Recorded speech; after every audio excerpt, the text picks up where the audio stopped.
feeling like 106 in Millen, so it is oppressive. We've had a little bit of a breeze. That's helped. Southwest winds around 5 to 10 miles per hour. But, even when it's this hot, a breeze can sometimes make it worse. So, by all means, hope you stayed hydrated today.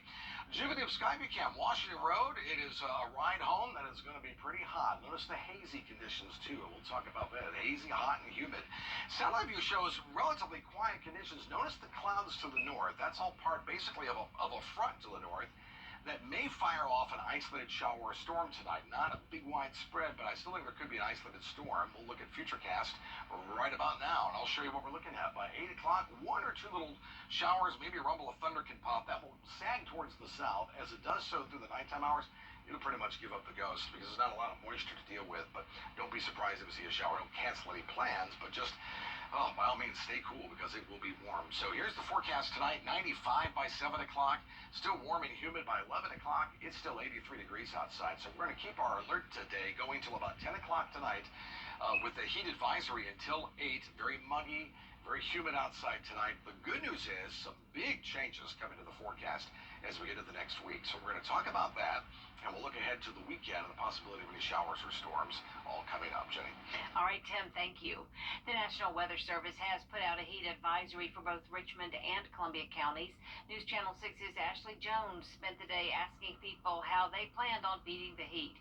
She's live now on Flowing Wells Road where construction workers were working throughout the hot day. Ashley. Yeah, Jenny, as Tim has already mentioned, we're experiencing some of the hottest temperatures we felt all year. So we hit the community just to ask some people how they're coping with these high temps. Now, most of us have heard to stay hydrated during the day to keep from suffering from things like heat exhaustion or even worse, heat stroke. But after speaking with some people who actually work out in the sun, we found that the real trick is to drink water and stay hydrated the night before the heat hits. Austin Bachelor is working out here on Flowing Wells Road, helping with some of the construction, and he says he's gotten used to working in these kinds of conditions.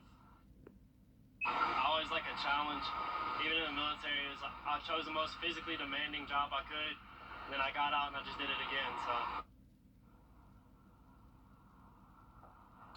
Now, health experts say if you don't have to go out, then don't. If you do, try and stay in cool and shaded areas.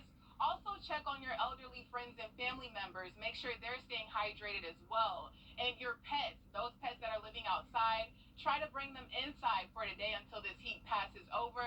And if not, just make sure they're getting plenty of fresh water. Live here in Evans, I'm Ashley Jones, WJBF, News Channel 6. All right, Ashley, thanks for that report.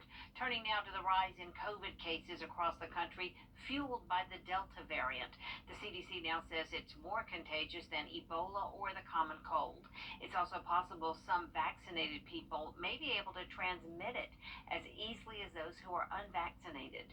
The U.S. recorded its highest daily case number in more than 5 months on Wednesday, reporting more than 86,000 new cases. That's higher than any single day last summer.